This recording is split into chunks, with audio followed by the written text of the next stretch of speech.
नमस्कार, स्वागत है आप सभी का मुनाफे की मंडी में। अगर आपके पास भी कोई सवाल हो तो आप हमें भेज सकते हैं। किसानों के लिए हमारी एक गुजारिश है कि अगर उनकी कुछ शिकायतें हैं तो वो हमसे शेयर कर सकते हैं। नंबर है 9136934065।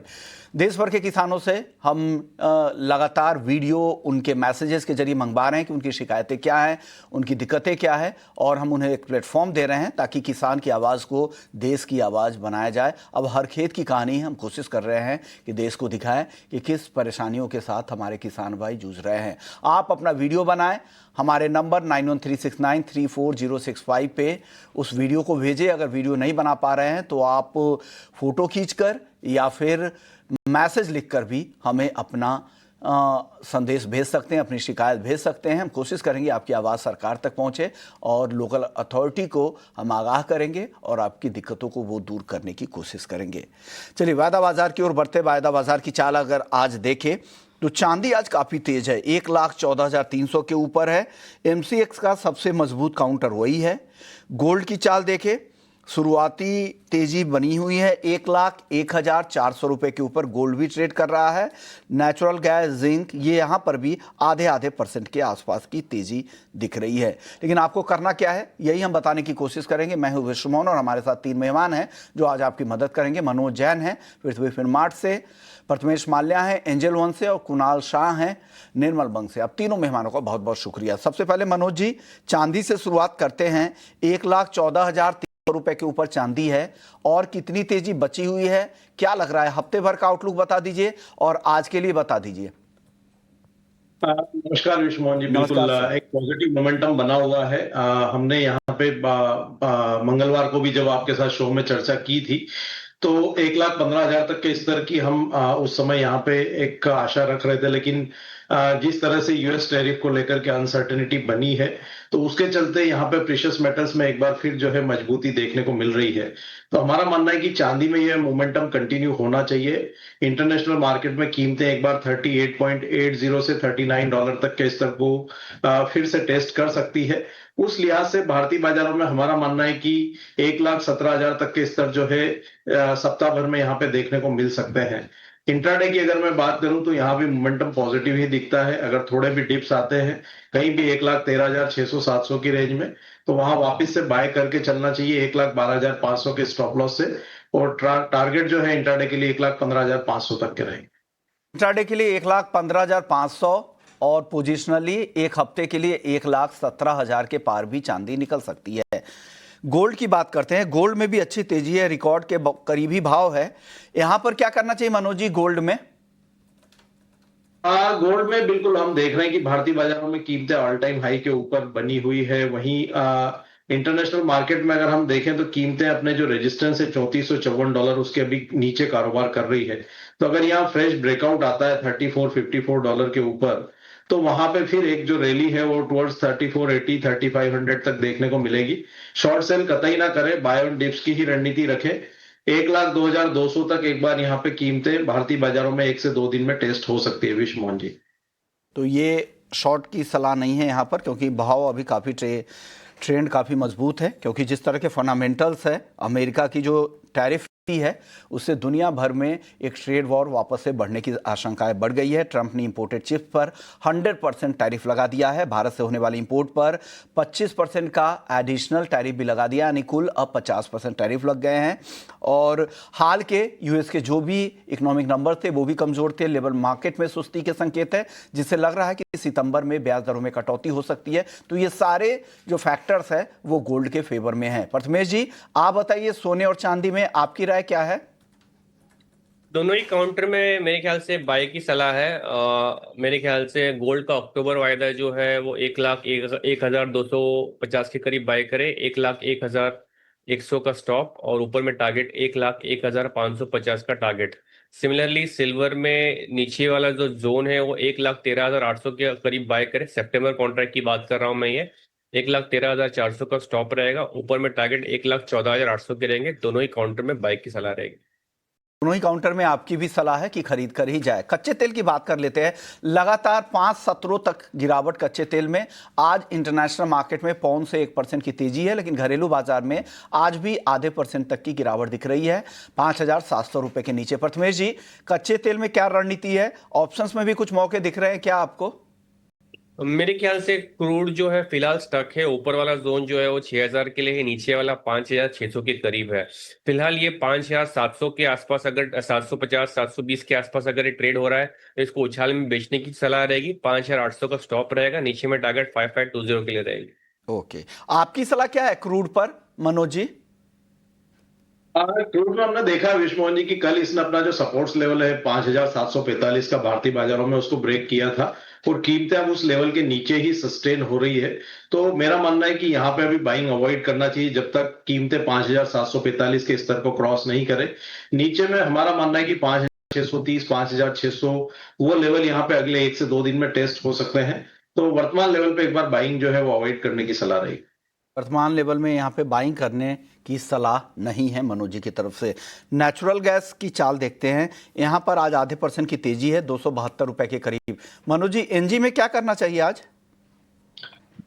एनजी में हमने देखा था विश्व मोहन जी की 255 के जो सपोर्ट्स लेवल थे भारतीय बाजारों में वो एनजी ने होल्ड किए थे और निचले स्तरों से एक रिकवरी बनती हुई नजर आई है। तो यहाँ पे हमारा मानना है कि जो मोमेंटम है वो शॉर्ट कवरिंग के चलते कंटिन्यू रह सकता है। कीमतें एक बार 278 280 तक के स्तर को टेस्ट कर सकती है। थोड़ा डीप आता है 268 के आसपास तो बाय कर सकते हैं। अगस्त का वायदा 263 के स्टॉप लॉस से और टारगेट यहाँ पे 278 तक के रहेंगे। ओके, तो 278 तक के टारगेट के लिए खरीदे। पोजिशनल कॉल है। 263 का स्टॉप लॉस है, 268 पे खरीदे, 278 तक के टारगेट दे रहे हैं। लेकिन बिना एसएल के ट्रेड नहीं कीजिएगा, एनजी काफी रिस्की काउंटर है। आप बताइए प्रथमेश जी, ऑप्शंस में क्या मौके हैं एनजी? फिलहाल थोड़ा सा स्टेबिलिटी दिखाई दे रही है यहाँ पे। मेरे ख्याल से आप कॉल ऑप्शन अपना सकते हैं। अगस्त कॉन्ट्रैक्ट 270 की स्ट्राइक कॉल ऑप्शन, 14 रुपए की प्रीमियम मिलेगा, 10 रुपए का स्टॉप, टारगेट 22 के लिए। 79 के टारगेट आपके भी है, आपको भी लग रहा है यहाँ से तेजी है। 265 के स्टॉप लॉस के साथ फ्यूचर्स में भी खरीदने की सलाह है। बेस मेटल्स की चाल देखते हैं। बेस मेटल्स में जिंक फिर से तेज है। कल भी हमने जिंक में ही ज्यादा तेजी देखी थी। कॉपर, लेड मामूली तेजी के साथ कारोबार कर रहा है। एल्युमिनियम में देखिए तो हल्की तेजी है, 255 के ऊपर। मनोज जी, मेटल्स में क्या पसंद आ रहा है आपको? मेटल्स में यहाँ पे ओवरऑल जिंक और एल्यूमिनियम बेहतर लगते हैं। कॉपर में जिस तरह से यहाँ पे टैरिफ को लेकर के यूएस से अपडेट आए थे उसके बाद से हमने दबाव देखा है और कीमतें अभी भी यहाँ पे ऊपरी लेवल्स पर रेजिस्टेंस दिखाती हुई नजर आई है। एल्यूमिनियम और जिंक में एक अच्छा ट्रैक्शन बना हुआ है। एल्यूमिनियम हमारा मानना है कि एक यहाँ पे प्रेफर्ड बेट रहेगा ओवरऑल बेस मेटल पैक में। थोड़ा डीप आता है 253 के आसपास तो अगस्त जो बाय करना चाहिए 251 के स्टॉप लॉस से और 258 तक के टारगेट जो है वहां रख के चल सकता है। यानी एल्युमिनियम आपकी प्रेफर्ड वेट है, 258 यहाँ पर भी। और ये टाइम फ्रेम क्या है सर 258 के टारगेट के लिए मनोज जी? एक वीक तक का यहाँ पे जो है टाइम होराइजन रखना पड़ेगा क्योंकि काफी स्लो मूविंग काउंटर है। तो थोड़ा सा 4 से 5 दिन का यहाँ पे समय लेके चले। इसी तरह की है, 4 से 5 दिनों वाली। चलिए आगे बढ़ते हैं। अब प्रथमेश जी से भी राय ले लेते हैं कि बेस मेटल्स में क्या करना चाहिए। प्रथमेश जी, आपकी पसंद क्या है पूरे ही काउंटर में? कॉपर फेवरेट पिक है मेरे ख्याल से। 892 से 895 अपसाइड पॉसिबल है इस काउंटर में। अगस्त कॉन्ट्रैक्ट 882 के करीब बाय करें, 878 का स्टॉप रखें, ऊपर में 892 के टारगेट्स रहेंगे। 892 के टारगेट के लिए खरीदारी की सलाह यहाँ पर आ रही है। और नेचुरल गैस की आपकी कॉल ऑप्शंस भी दिख गई है स्क्रीन पर। 270 के स्ट्राइक की कॉल ऑप्शन आपने दिया है। और मेटल्स में कॉपर आपको पसंद है, 882 पे, 892 तक जा सकता है। और को एल्युमिनियम पसंद है। चलिए वक्त है ब्रेक का। ब्रेक के बाद एग्री मार्केट की तो चर्चा होगी ही, साथ ही हमारे साथ इस्मा के डीजी भी होंगे। उनसे समझेंगे कि E20 पेट्रोल को लेकर जो बवाल मचा हुआ है सोशल मीडिया में, उसके पीछे सच्चाई क्या है। क्या वाकई उससे गाड़ियों के परफॉर्मेंस पे असर हो रहा है या एक नैरेटिव सेट करने की कोशिश हो रही है। तमाम चर्चा होगी ब्रेक के बाद। साथ ही आपके लिए ग्वार और मसालों पर भी राय लेकर आएंगे। जल्द लौटते हैं ब्रेक के बाद।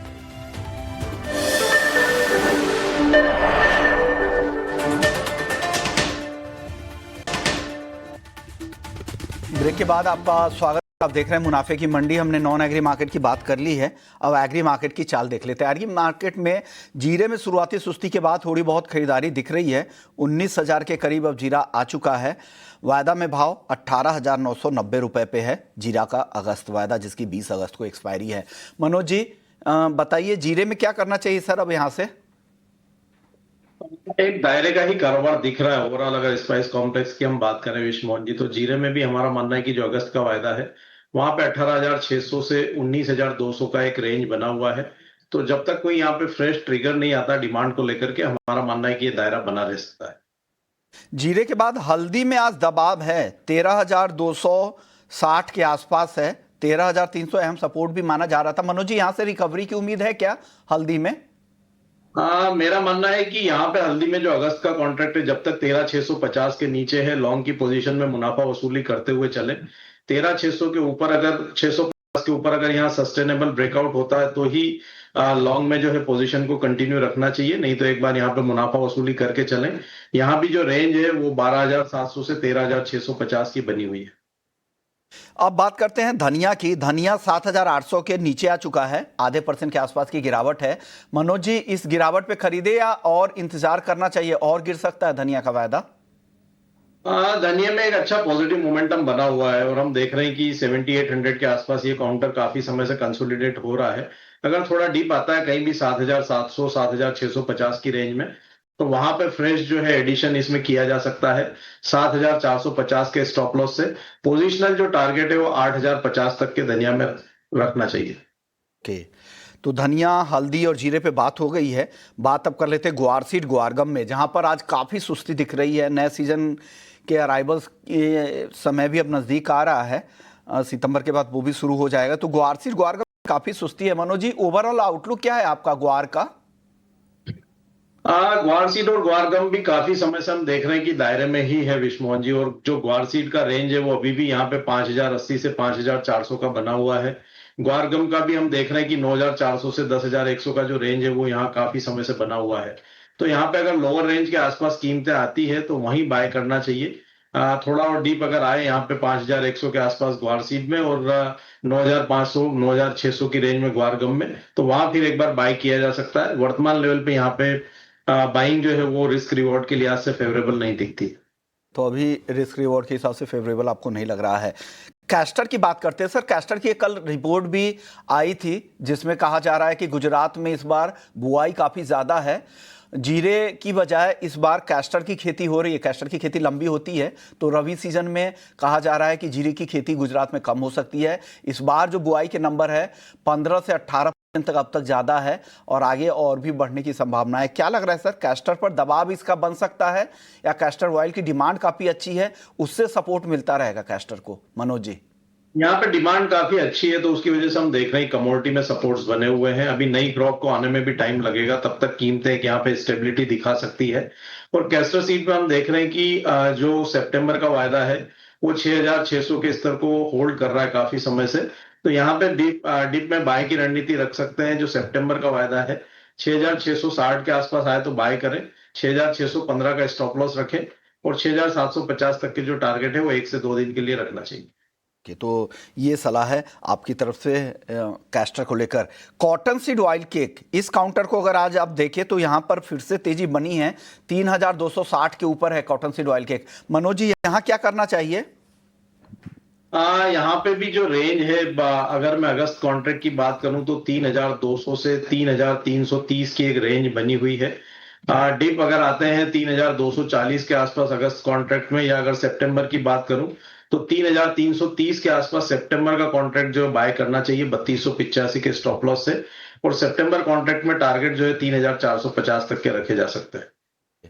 चलिए, अब एक खबर यह है कि चीन में सोने की जबरदस्त मांग है। शंघाई फ्यूचर एक्सचेंज के वेयरहाउसेस में सोने का स्टॉक ऑल टाइम हाई पर पहुंच चुका है। 36 टन से ज्यादा सोने की डिलीवरी के लिए रजिस्ट्रेशन हुए हैं, जो पिछले महीने से अगर तुलना करें इस नंबर को तो डबल से भी ज्यादा है। फ्यूचर्स और फिजिकल गोल्ड के बीच जो प्राइस गैप आया है, इससे ट्रेडर्स और बैंक्स के लिए आर्बिट्राज का मौका यहां पर दे रहा है। और वर्ल्ड गोल्ड काउंसिल की रिपोर्ट भी है कि चीन में गोल्ड ट्रेडिंग की डिमांड काफ़ी ज़्यादा दिख रही है और फ्यूचर्स मार्केट में भारी डिमांड से आर्बिट्राज तेजी से बढ़ा है और फिजिकल के मुकाबले फ्यूचर्स में प्रीमियम भी चाइना काफी ज्यादा हो रहा है और चीन में सोने में निवेश को लेकर भी लोगों का काफी रुझान है। मनोज जी, क्या लग रहा है चीन में जिस तरह की रिपोर्ट ये आ रही है, ब्लूमबर्ग की रिपोर्ट थी, क्या लग रहा है इससे गोल्ड को और भी सपोर्ट मिल सकता है चीन से जो ये खबर आई है? यहाँ पे डिमांड को लेकर के एक जो विरोधाभास देखने को मिला है कि जो कंज्यूमर डिमांड है विश्व मोहन जी, वहां पे थोड़ी गिरावट देखने को मिली है, लेकिन जो निवेश की डिमांड है और जो सेंट्रल बैंक्स की बाइंग है वो लगातार जारी है और वही कीमतों को यहाँ पे मजबूती के साथ सपोर्ट किए हुए है। तो हमारा मानना है कि कंज्यूमर डिमांड थोड़ी सबड्यूड रह सकती है, लेकिन जो सेंट्रल बैंक्स की जो बाइंग है और जो निवेश की जो मांग है वो यहाँ आगे भी बरकरार रहेगी, जिस तरह से ग्लोबली जो है अनसर्टेनिटी बनी हुई है यूएस टैरिफ के चलते। तो निश्चित रूप से डिमांड जो है कीमतों को सपोर्ट करेगी और आगे, जैसा कि हम पहले भी कहते आए कि वर्ष के आखिर तक एक बार $3,600 इंटरनेशनल मार्केट में और 1,05,000 से 7,000 भारतीय बाजारों में ये स्तर सोना दिखा सकता है। तो बिल्कुल ये यहाँ पे डिमांड जो है कीमतों को सपोर्ट करती हुई नजर आएगी। तो ये एक अच्छी खबर है, गोल्ड के लिए पॉजिटिव खबर है। चलिए आगे बढ़ते, एक और अहम खबर है। E20 फ्यूल के इस्तेमाल को लेकर देश भर में काफ़ी ज़्यादा चर्चाएं हो रही है। वाकई इस फ्यूल से गाड़ियों के परफॉर्मेंस पे, माइलेज पर असर हो रहा है या एक नैरेटिव सेट किया जा रहा है, एक नेगेटिव सेंटीमेंट डेवलप किया जा रहा है? क्योंकि सोशल मीडिया में बिना साइंटिफिक प्रूफ के इस तरह की चर्चाएं काफ़ी ज़्यादा तेज हो गई। इसी पे चर्चा करने के लिए हमारे साथ दीपक बलानी जी हैं, डीजी हैं इस्मा के। बहुत बहुत शुक्रिया सर, आपने वक्त निकाला। सर, आप लोगों की फाइंडिंग्स क्या है, आप इसे कैसे देख रहे हैं? क्योंकि जिस तरह की चर्चाएं सोशल मीडिया पे हो रही है, इस सवाल उठा रही E20 पेट्रोल को लेकर परफॉर्मेंस पे बिना किसी जांच के परख के, जबकि पेट्रोलियम मिनिस्ट्री की तरफ से ये बयान भी आया है कि वो ऐसा असर नहीं हो रहा है। आपकी रीडिंग क्या है, आप लोगों की राय क्या बन रही है सर? नमस्कार विश्व मोहन जी, बिल्कुल आपने सही कहा कि सोशल मीडिया पे कुछ ऐसे खबरें आ रही हैं कुछ दिनों से और मुझे लगता है बिल्कुल कंप्लीट मिस इन्फॉर्मेशन है ये। कंज्यूमर्स को किसी एजेंडा के तहत या बिल्कुल ही मिस इन्फॉर्मेशन के तहत गुमराह किया जा रहा है। देखिए, कोई भी फ्यूल हमारे यहाँ डिस्पेंस होता है, उसकी एक प्रक्रिया होती है, उसका एक स्टैंडर्ड बनता है। BIS एक ऐसी संस्था है जिसमें सारे स्टेक होल्डर्स हैं, सारे टेक्निकल, ऑयल कंपनीज और व्हीकल मैन्युफैक्चरर, सारे लोग मिलके उसका स्टैंडर्ड बनाते हैं। उसमें वहां पे पूरी टेस्टिंग होती है। ARAI करके एक संस्था है जो कि गाड़ियों की टेस्टिंग करती है फ्यूल पे, और उसके बाद ही कोई फ्यूल लॉन्च होता है। तो ये सारी टेस्टिंग हो चुकी है और सरकार ने बिल्कुल प्रॉपरली क्लैरिफिकेशन भी दिया है कि इससे कोई भी इंजन के ऊपर डैमेज नहीं है, ऐसा कोई रिपोर्ट भी नहीं है। देखिए, ब्राजील, US कितने सालों से इथेनॉल ब्लेंडेड पेट्रोल यूज कर रहा है और अभी तक वहां पे कोई वाइड स्प्रेड व्हीकल डैमेज की कोई रिपोर्ट नहीं आई है। और इसमें ये देखिए, मैं तो आपको इस चैनल पे ये बताने आया हूँ आपके दर्शकों को कि इथेनॉल का फायदा क्या है। देखिए, इथेनॉल का ऑक्टेन नंबर बहुत हाई होता है, लगभग 108 होता है, जबकि पेट्रोल का लगभग 91 होता है। उससे हमारे को नॉकिंग कम होती है, उससे कंप्रेशन रेशियो बढ़ता है, इंजन इफिशियंसी बढ़ती भी है। इसमें this is an oxygenated fuel, इससे काफी कार्बन मोनोऑक्साइड का एमिशन कम होता है। इसमें आपके जो पार्ट्स हैं, जो कई ऐसे पार्ट्स हैं जिसपे कार्बन डिपॉजिट होता है, वो नहीं होता है। तो आपकी एनर्जी, इंजन की लॉन्जिटिविटी बढ़ती है। तो ये बहुत सारी चीजें इसमें पॉजिटिव हैं। और आप देखें, इससे क्योंकि जो carbon, this is a carbon emission काफी कम होता है और इससे पोल्यूशन भी काफी कम होगा। जैसे ब्राजील में देखा है, जब से इथेनॉल प्रोग्राम आया है, वहां से सब्सटेंशियली कई ऐसे शहरों में जहां पे पोल्यूशन बहुत हाई था, वहां काफी कम हो गया है। तो ये बहुत पॉजिटिव चीजें हैं। एक चीज जरूर बोलना चाहूंगा, क्योंकि इसकी एनर्जी कंटेंट, जो कैलोरीफिक वैल्यू होती है, थोड़ी कम होती है, तो इससे माइलेज लगभग 2 से 3% घट सकता है। बट वो भी ऑटो मैन्युफैक्चरर्स ने गाड़ियां जो लॉन्च कर रहे हैं उस पे उन्होंने ट्यूनिंग कर दी है कि या तो बिल्कुल नहीं हो रहा, ये बिल्कुल मार्जिनल सा हो रहा है, बट वो कॉम्पनसेट करता है पावर को, पावर इंक्रीज हो जाती है और लॉन्जिटिविटी जो है वो इंजन की बढ़ती है। तो ये बिल्कुल ही निराधार है, ये जो मिस इन्फॉर्मेशन है। और आपके चैनल के तहत मैं सारे आपके दर्शकों को बताना चाहूंगा कि बिल्कुल इसमें आप विश्वास ना करें। Ethanol program is a very good program, make in India का प्रोग्राम है। और डायरेक्ट किसानों को सपोर्ट हो रहा है। और आज आप जियोपॉलिटिकल सिचुएशंस देख रहे हैं, हमें अपने होम ग्रोन फ्यूल के ऊपर डिपेंड करना चाहिए। I think this is good for our country, farmer, everybody. ये एक अच्छा प्रोग्राम है, मेक इन इंडिया प्रोग्राम है, और दुनिया में बाकी कंट्रीज, डेवलप कंट्रीज में भी अगर इतना इस्तेमाल हो रहा है, वहां पर गाड़ियों में अगर इस तरह की दिक्कत नहीं आ रही है, तो इस तरह के नैरेटिव सेट सोशल मीडिया में फ्लायर्स के जरिए प्रोपेगेंडा चलाया जा रहा है, नैरेटिव सेट किया जा रहा है, और जबकि उसका कोई साइंटिफिक प्रूफ नहीं है, उन्होंने कभी देखा नहीं, लेकिन लोगों की बातों में इस तरह आकर और इस तरह की खबरें, गलत खबरें फैलाई जा रही है, कंज्यूमर्स को गुमराह किया जा रहा है। इस्मा के डीजी वो इस बात की पुष्टि भी कर रहे हैं। हालांकि थोड़े बहुत माइलेज पर असर हो सकता है, लेकिन परफॉर्मेंस खराब हो जाए इसके अब तक कोई भी साइन नहीं दिख रहे हैं। सर, अब एक ट्रेड डील को लेकर बातचीत कर लेते हैं। जिस तरह से टैक्टिक अपना रहे हैं ट्रंप, लगातार प्रेशर बना रहे हैं, एडिशनल टैरिफ अब लगा दिया है, क्या लग रहा है इथेनॉल इंपोर्ट का भारत पर दबाव बनाया जा रहा है? देखिए, दबाव हो सकता है, इंटरनली क्या हो रहा है तो वो हमें पता नहीं है, लेकिन जहां तक इथेनॉल प्रोग्राम का सवाल है, जहां एग्रीकल्चर सेक्टर का सवाल है, आई थिंक सरकार ने बिल्कुल ही क्लियर कर दिया है कि ये शायद नेगोशिएबल है। और इथेनॉल प्रोग्राम का जो दो मेन फाउंडेशन है, वो एक किसान है, और किसान को जो डायरेक्ट आमदनी इंक्रीज हो रही है इथेनॉल प्रोग्राम की वजह से, और उसके वेलफेयर का प्रोग्राम है। और दूसरा, हमें अपने इंपोर्टेड क्रूड के ऊपर डिपेंडेंसी कम करनी है। आई थिंक ये दोनों फाउंडेशन बिल्कुल ही मुझे लगता है क्लियर है कि सरकार इस पे कोई फर्दर नेगोशिएट नहीं करेगी। और यहाँ पे हमारी प्रोडक्शन कैपेसिटीज इथेनॉल की सफिशिएंट है 20% लेने के लिए, और आगे भी अगर ब्लेंडिंग बढ़ती है या फ्लेक्सी फ्यूल लॉन्च होता है तो हमारे पास सफिशिएंट कैपेसिटी है कि हम यहाँ पे प्रोड्यूस किया हुआ इथेनॉल सप्लाई कर सकते हैं। तो मुझे नहीं लगता कि कुछ इसके अंदर चिंता की बात है। ओके, और आज पीएम मोदी का बयान भी आया था कि वो किसानों का हित का, देश के किसानों का हित सबसे पहले देखेंगे। उन्होंने साफ कर दिया है किसी भी कीमत पर वो इससे कॉम्प्रोमाइज़ नहीं करने वाले हैं। उनका ये आज बयान भी आया था। शुक्रिया, आपने वक्त निकाला, हमारे दर्शकों को किया, कंज्यूमर्स को गुमराह नहीं होने के लिए आपने अपनी राय भी दी। आप लोगों की जो रीडिंग थी, रिसर्च रिपोर्ट थी, उसका जिक्र भी आप लोगों ने किया। चलिए, वक्त है ब्रेक का। ब्रेक के बाद जब हम लौटेंगे तो एफएनओ जंक्शन का रुख करेंगे। मनोज जी, प्रथमेश जी, आपका भी बहुत बहुत शुक्रिया। आप लोगों ने वक्त निकाला, हमारे दर्शकों के लिए अपनी मेहनत के जरिए, रिसर्च के जरिए उनकी मदद की, उनको गाइड किया। चलिए, वक्त है ब्रेक का। ब्रेक के बाद आपके लिए लेकर आएंगे एफएनओ जंक्शन, क्योंकि बाजार में आज काफ़ी ज़्यादा गिरावट दिख रही है। 150 अंक से ज़्यादा टूट चुका है निफ्टी, 300 अंकों से ज़्यादा की गिरावट निफ्टी बैंक है। वायदा में क्या कुछ हो रहा है बताएंगे एफएनओ जंक्शन में। जल्द लौटते हैं।